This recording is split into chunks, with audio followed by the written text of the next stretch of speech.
Niamh. Yes, we are taking a bit of a change away from the coastlines of Ireland and England, and we're looking at the aeolian modification of dunes on Mars using a modelling approach. Aeolian landforms are ubiquitous across the surface of Mars, but until recently, it was thought that the modification wasn't possible given Mars's atmospheric properties. It has an atmospheric density around 1% that of Earth, and wind speeds which we thought were too low to initiate sediment transport. However, recent developments in the observation of the surface, such as the context camera and the high-rise camera, has allowed us to quantify the modification of dune fields. What we can see here in this image on the right is the apparent ripple displacement across a dune field using two temporal images. And we can see ripple displacement as high as 20 meters per Earth year, which is much higher than we thought was possible given Mars's atmosphere. Not only does high-rise imagery provide us with this evidence, but it also gives us a way to perform CFD simulations and also a method for validating our study's results, which I'll get into in detail later. Our study site then is a large Barcan dune field located in Syrtis Major Planum found here on the planet, and Syrtis Major has two large calderas, Nili Patera to the south and Nili Patera to the north and Meru Patera to the south. This context camera image then shows this caldera in much greater detail, and we can see this large Barcan dune field at the southwest of the caldera. And the image to the right is a high-rise camera image, so a 1 meter resolution image, and we can see our study site in this white box to the east. The area upwind of this site, so to the northeast, is very topographically uniform, which provided us with an ideal simple site to test this methodology at. Thanks to a number of previous studies using large-scale modelling as well as image comparison, we found that this is a site undergoing rates of change comparable to the Victoria Dunes here on Earth. Again, this was very surprising, not only that modification could occur, but it could occur at a rate compared to Earth. Although this high-resolution imagery shows us the planet is changing, it doesn't explain how the planet's changing. And as a result of a lack of reliable in-situ data from lander missions, our understanding of the processes occurring on the dune field are limited in how we can resolve these changes. A global circulation model then can provide us with the insight of the large-scale atmospheric processes forcing the changes, but its resolution is much too coarse to provide us with understanding of dune mechanics. And we can see here a topographic map from one of these GCMs, and with a horizontal resolution of around 5 degrees by 6 degrees of the planet's surface, the resolution is much too coarse for us to understand the processes occurring. But we can use the output from this model to inform the next scale of atmospheric modelling, the mesoscale modelling. The mesoscale model then used in this study is the Mars Regional Atmospheric Modelling System, or MRAMS, and we simulated this to provide us with mesoscale data.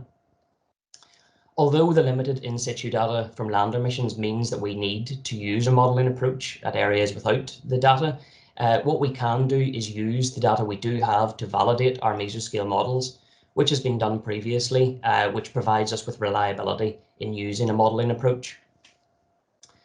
Despite the vastly increased horizontal resolution of these mesoscale models, around a 2-kilometer horizontal resolution, the resolution is still much coarser than the landforms we're investigating in this study. So just like we used the output from a global scale model for our mesoscale, we ran our mesoscale model for 4.5 sols to provide representative data for each season on Mars to inform our microscale model. What we can see here in this animation is 24 hours of wind over the Nili Patera caldera from our mesoscale output. And we can see for the most part the winds are coming from a northeasterly direction with flow reversal, just as we can see now in the early hours of the morning. And this has been verified to occur at a number of sites on Mars. Our CFD modelling then provides us with an opportunity to resolve the high-resolution aeolian dynamics causing the changes across this dune field. As I said, we utilised the output from our mesoscale model we simulated ourselves in order to inform our CFD simulations. The image at the top here, again, is one of the high-rise images of the site, And by using two of these images, we were able to create a digital terrain model, which we can use to incorporate into a computational domain, which we can see below. So we can see this large barking here is represented here in the DTM, and this contains all of the topographic data for us to simulate wind flow over. It's a relatively large domain, around 2 kilometers east to west and just over a kilometer north to south. The inlet boundaries we can see here at the north and the east, these can be changed depending on the inlet wind direction, but for 3 of the 4 seasons on Mars, the wind was coming from a north or easterly direction. As this is a study interested in the geomorphology of the planet, we extracted the data from our mesoscale model that was associated with sediment transport in order to examine the forcing occurring over a dune field. And depending on which season this was on Mars, this could account for as little as 10% of the winds. We then performed CFD simulations at each season on Mars using OpenFOAM. So we used the respective seasons' mesoscale data to inform our CFD. And our horizontal surface cell resolution was just under 2 meters, and that's well over 1,000 times higher resolution than our mesoscale model. So we can now start to examine the small scale forcing over these dunes. Some of the output from our simulation included the pressure over the dune field, wind speeds, but also the wind direction, and most importantly, the shear stress over the surface. And we were able to use this to calculate our sediment flux. We found that our CFD, even with Martian atmospheric properties, were able to reproduce bark and flow dynamics well at each season on Mars. If we look at this image, the wind is flowing from left to right in this image, with significant flow acceleration over the dune, followed by rapid deceleration and recirculation in the lee of the dune, and then flow separation until much further downwind. We also observed significant flow distortion and steering. This is a very large barking in the centre, around 45 meters from ground level, and we can see the steering around the horn of the dune, separation from the main body of flow, and then further re-distortion further downwind. I mentioned earlier using high resolution imagery to validate our CFD results, and this is a process known as the co-registration of optically sensed images in correlation, or COSICOR. It's a very complex process, but simply put, what it does is it calculates the pixel deformation between 2 temporal images of the same site. If we look here at the left, this is again our high-rise image of the site, and on the right is the output once it's been correlated against an image acquired a certain number of days later. And just like the first image, we can see an apparent displacement trend towards the southwest, which is what we expect for a barking field shaped this way. I say apparent displacement because there's a lot of post-processing goes into this.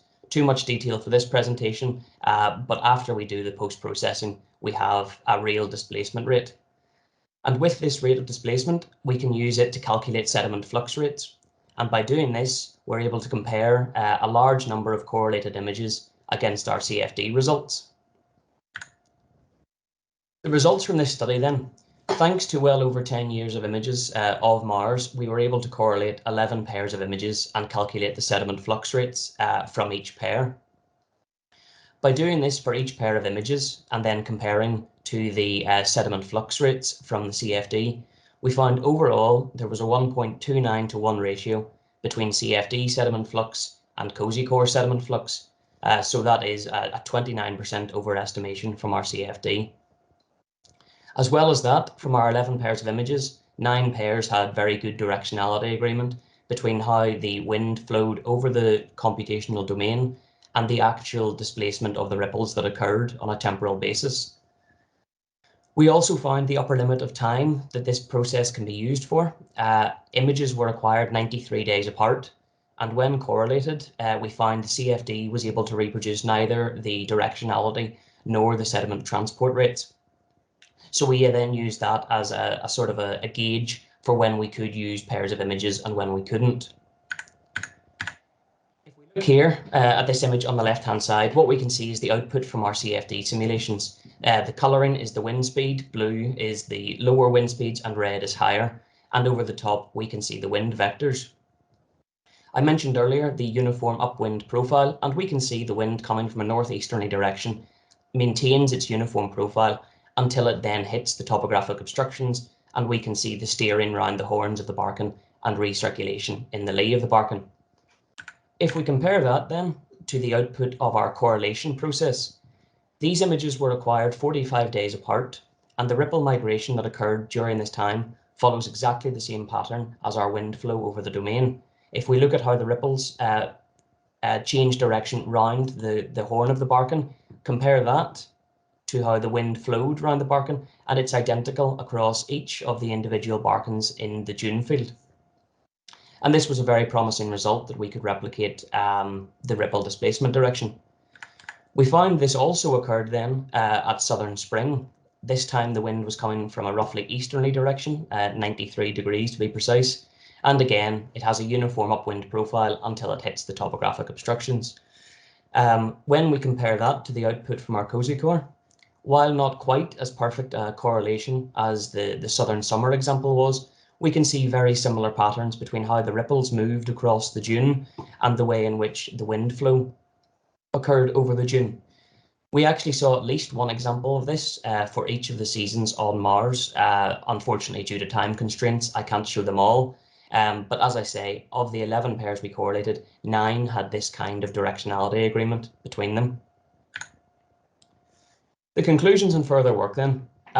This quick presentation has shown promising initial results that we can use a modelling approach to replicate the conditions leading to geomorphological change on Mars. We found a maximum margin of error that the CFD over-predicted our COSY core values by around 3.5 times, but this is much more accurate than previous mesoscale studies alone have achieved. They do well to get within an order of magnitude of accuracy compared to what happens on a temporal basis.